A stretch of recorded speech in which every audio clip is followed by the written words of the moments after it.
Hello and welcome back to the FPL Tom YouTube channel. In today's video we'll be covering the best bargain midfielders you can buy to get the maximum value out of your team. There's been so much talk on Twitter over the past few days since the game released about who is the best cheap midfielder to go for, and in this video we'll be covering who I believe is the best one to help you boost your rank massively this season. If you do enjoy today's video, then why not drop a like and why not subscribe to the channel. Also, let me know down in the comments below if I've missed any players that you're looking at, or if you've gone for any of the players included in today's video. But without further ado, let's dive into today's video. Starting off our video, of course, it was going to have to be this man, Pedro Neto. Is he worth the hype? The big question on everyone's lips, coming in at 5.5 million this season with a team selected by 22.2%. So he's in a lot of people's teams. A lot of people have caught on to what he's doing. But if you take a look at last season's stats, 13 games, 1 goal, 1 assist. Not very great. But then if you factor in his knee injury, he only played a total of 464 minutes, scoring 22 points. It was a very disappointing season for him in terms of them numbers, but you've just got to factor in that knee injury. What we would focus on, however, is the 2021 season, when he played a large majority of games and had an absolutely fantastic season.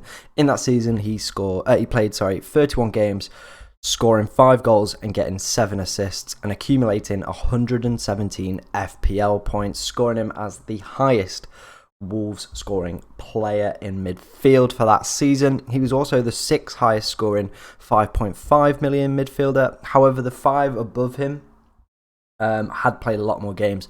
He only played 31 due to sustaining his knee injury. But if he'd probably played a few more, he definitely would have creeped into 3rd, maybe 2nd if he'd have kept up his attacking output. So as we can see from his season where he was fully fit and played a large majority of the games, he's definitely got the attacking potential, something that we are looking for around that 5.5 million price point. A lot of us had him during that season as well and were very, very lucky to have him. But the big question is he worth the hype? I do believe that there are some concerns. Obviously, coming back from a long-term injury is never easy, and some players do fail to live up to the kind of their previous best when they're coming back, but we'll have to kind of see how that goes. So far, I know he has scored in his first preseason game, so very encouraging signs, but one of the major factors for me that is kind of, at the moment, a bit of a nagging doubt in the back of my mind and putting me off potentially owning Pedro Neto is the fact that Wolves last season scored the 19th most goals in the league. I think it was 38 in the end. I think only Norwich scored less. Same for XG as well, 19th there. So not very good in terms of when we're targeting attacking players.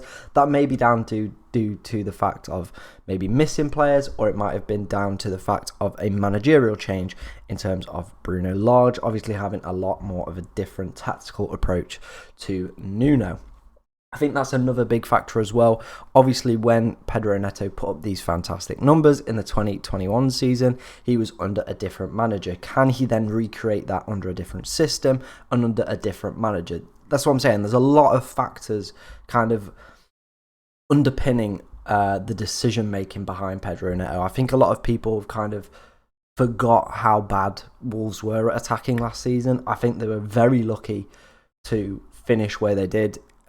They were heavily reliant on players like Jose Sarr, Connor Cody, and their really good defensive-minded system. So again, are they going to be kind of a more defensive side, or is Bruno Large kind of going to attack a little bit more?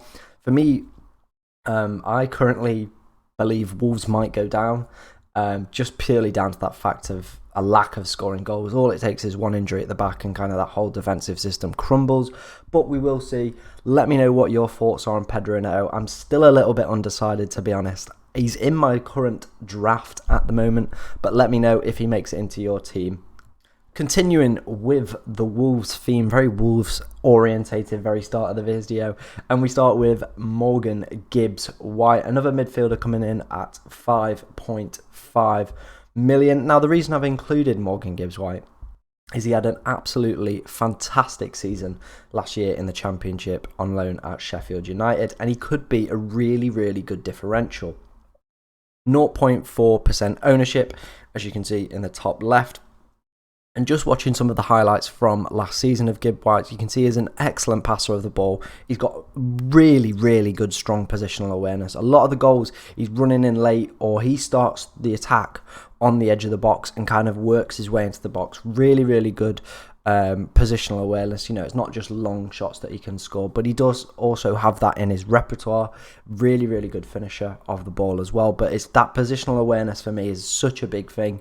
Something that, you know, if he's getting into these right positions, which have high XG kind of value on them, if he can do that throughout a season, he's going to be picking up goals. He's going to be picking up points for our FPL team.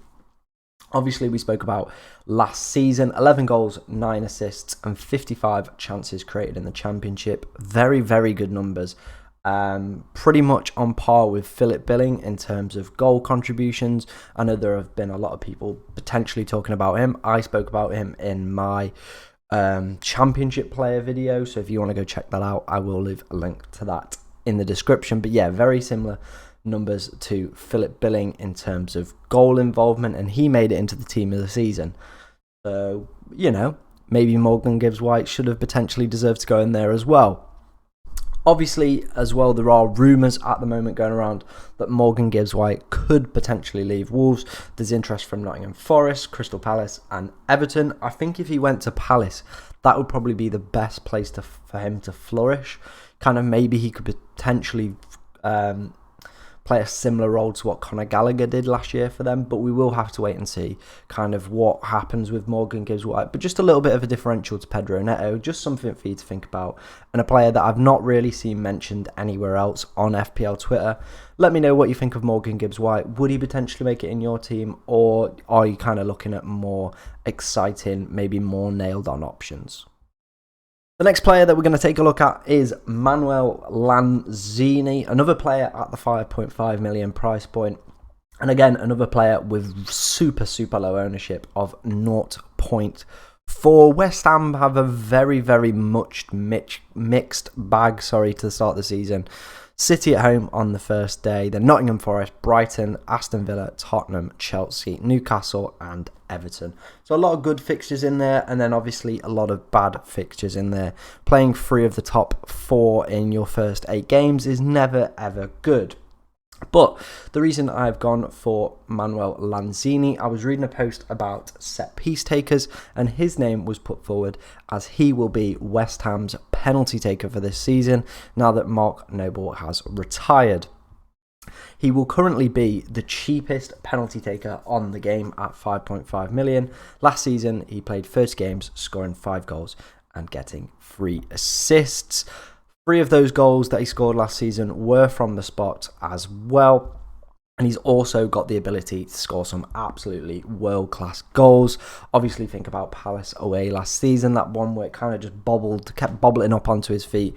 And he did really well. Superb finish into the top right corner. So he's definitely got that in his locker as well. I think around that 5.5 million, if we can get a penalty taker, someone who, you know, is going to be playing a lot of games for West Ham, is going to be on the penalties as well. It's a nice little kind of added thing, very similar to Milivojevic of previous years gone by.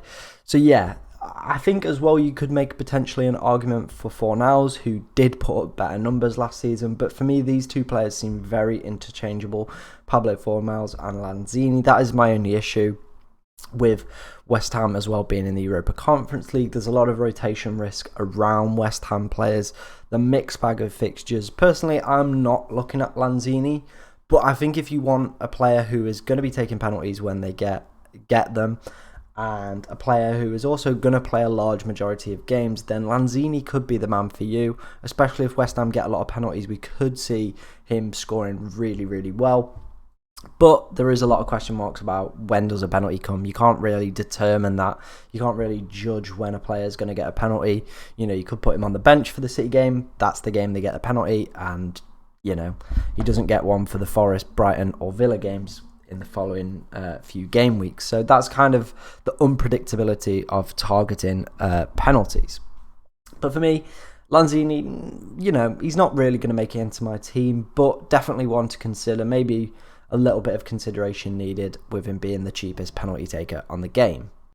Moving on, I thought we'd do a head-to-head comparison of Gabriel Martinelli and Emile Smith-Rowe, two players who are being kind of banded around together. Obviously, same price point, same position, same amazing fixtures that Arsenal have. I'll read them out to you now. Crystal Palace away, Leicester at home, Bournemouth away, Fulham at home, Aston Villa at home, Man United away, Everton at home, and Brentford away. Really, really exciting fixtures for Arsenal come the start of the season, and Arsenal assets. Obviously, with Saka getting a price hike to 8 million, he's kind of not been as selected as he was last year.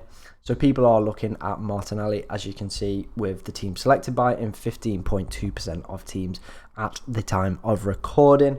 And he's currently in my team as well, as I do believe, this could be the season where he potentially has kind of that breakthrough moment. There's been no Rafinha signing either, but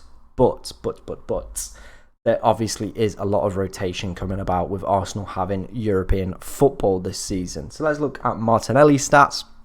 6 goals, 6 assists, a lot more creative than Emile Smith-Rowe. An underperformance on his XG as well, but something that did actually shock me was that he actually played less minutes than Emile Smith-Rowe, which was quite shocking actually. 110 points scored last season, but was expected to score 118, so kind of an 8-point deficit there that he lost out on. Moving over to Smith-Rowe, same price, but only selected by 5% of people. Scoring 10 goals, getting 2 assists. He's a super clinical forward, is this lad. Only had 40 shots in total last year, and to score 10 goals from 40 shots is absolutely incredible. What a finisher that guy is. XG as well, you can see massive overperformance on XG. So maybe next season he will return to more of a regression mean, but we'll kind of have to wait and see how that goes. In terms of points scored, 125 points scored. However, expected FPL points were only 104. An absolutely astronomical overachievement. I haven't done the research, but he's probably got the highest overachievement in terms of expected FPL points. A little bit of a comparison between the two. Smith-Rowe did score more bonus points as well last season, and Smith-Rowe also started more games than Martinelli, with Smith-Rowe playing a total of 33 games, 12 of those coming from the bench, whereas Martinelli played 29 games and 8 coming from the bench. And if I've done my maths correctly, they actually started the same amount of games, so completely ignore that point I just made. I can't do maths. They both started the exact same amount of games, but minutes played were more for Emile Smith-Rowe, and as we can see by his minutes per goal, absolutely just unbelievable at times was Emile Smith-Rowe in terms of his finishing. But if I had to pick one at the current moment, I would be leaning towards more Martinelli, just down to the fact that he has a higher ownership. So if he does start the season well and does perform, then I'm not going to get hit by a massive effective ownership wave. Whereas if I went for Emile Smith-Rowe, yes, I would gain on people, yes, I would, but I believe that he's potentially going to return to a regressional mean this season. However, if he can keep up his fantastic finishing, which he might actually be able to, then who knows where this lad could go, because the numbers that he put up just don't make sense to me. Martinelli seems like a more statistical choice and a more clever choice if you're going to go for the two, and that's where I'm leaning to at the moment. But let me know down in the comments below, which way are you leaning, Martinelli or Smith-Rowe? I thought we'd also take a look at another player with super high ownership at around the 6 million price point, and it is Bruno Guimaraes. Hope I said that correctly, probably not. Last season, coming in at January, he played 17 games, scoring 5 goals and getting 1 assist. Newcastle fans absolutely love this man, and he was in consideration to be in my team. However, I have gone for Callum Wilson instead. I really wanted a Newcastle player, and I was looking at Bruno, but kind of doing a little bit more research into his kind of statistics and his background, I have been a little bit put off. I think if he was around the 5.5 million price point, he'd definitely be a better option for me. But at 6 million, it's just that little bit too expensive. So, investigating into his statistical background, prior to joining Newcastle, he failed to score that season and only got 4 assists in 20 games for Lyon. As well, Joel Linton actually got more goal contributions for Newcastle last season. So for me, the numbers just aren't adding up in terms of, 6 million. Should I get him? Should I not? Probably not. I think he'll play a lot more of a deeper role this season as well and won't be involved in terms of goal output. But who knows? He could absolutely prove me wrong and smash it. But I believe this player is a massive, massive avoid. If you have him in your team at the moment, I'd be looking to maybe potentially drop down to a 5.5 or a 5 million midfielder, or even a 4.5, and invest your funds elsewhere. If you are looking at Newcastle assets, I'd probably say drop down to a 4.5, as I have done, and look at Callum Wilson. He's on penalties. Newcastle have really good fixtures. We'll run through them really quickly. Nottingham Forest at home, Brighton away, City at home, Wolves away, Liverpool away, Crystal Palace at home, West Ham away, and Bournemouth at home. Sorry. It's a really good start for Newcastle. Obviously, ignore the 2 City and Liverpool games, but with Callum Wilson, he's on penalties. He's at a nice price point as well, where you can kind of switch him around for other forwards. You could even go for Gabriel Jesus as well with this extra money that you save in. But if you currently have Bruno Guimaraes in your team, I'd suggest taking him out, avoid him. I think he's just not going to do as well as people expected. I was kind of on this hype train, but I've taken a look at his statistics and it's just not there, guys. So avoid for me.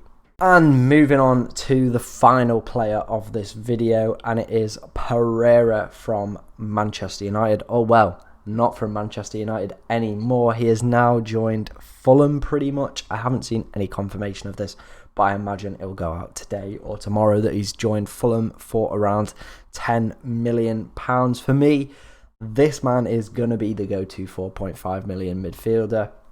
He's joining Fulham.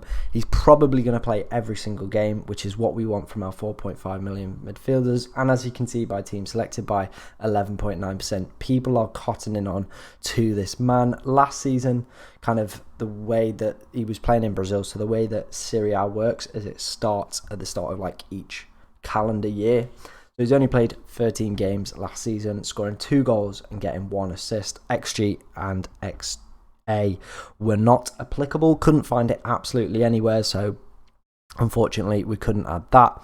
Also, reading into his time at Flamengo, took a few set pieces as well, which is very, very interesting in terms of FPL value. But Fulham do obviously have Harry Wilson on set pieces, and he's a terrific set piece taker. So for me, if he can maybe get some corners or some long free kicks, then that would be great, because, increases his potential to get assists and goals and all that jazz. So for me, we just want for our 4.5 million player who's going to be sat on the bench each week just to be kind of picking up minutes, potentially getting the odd goal, and that could be him. Obviously, you don't get to play for Manchester United if you're rubbish either. There's obviously got to be a little bit of something about you. Who knows? You can come to your own conclusion on Pereira. He's an okay player. He will get a few goals this season and a few assists. At 4.5 million, I think, there's not going to be potentially a better option. You're only probably looking at maybe like Harry Winks if he moves to like Bournemouth or somewhere like that. But other than that, for me, I do believe that Pereira is the best 4.5 million option to go for. And finally, guys, if you did enjoy today's video, then please do like, please do comment down below if you're going to add any of these players, and also subscribe to the channel. The last video did super well. We're gaining subs all the time, and it puts a huge smile on my face. I appreciate every single one of you. Let me know as well what you think about the new designs. I'm sort of feeling it. I think there's definitely more that we could do to improve these designs as well. Also got rid of the camera for this video, as I don't know, I just felt like it kind of took away from me and my personality. But we will have the camera back at points this season. Definitely get to see my ugly mug again. But if you did enjoy today's video, please like, please subscribe, please comment, and I hope you enjoy the rest of your day.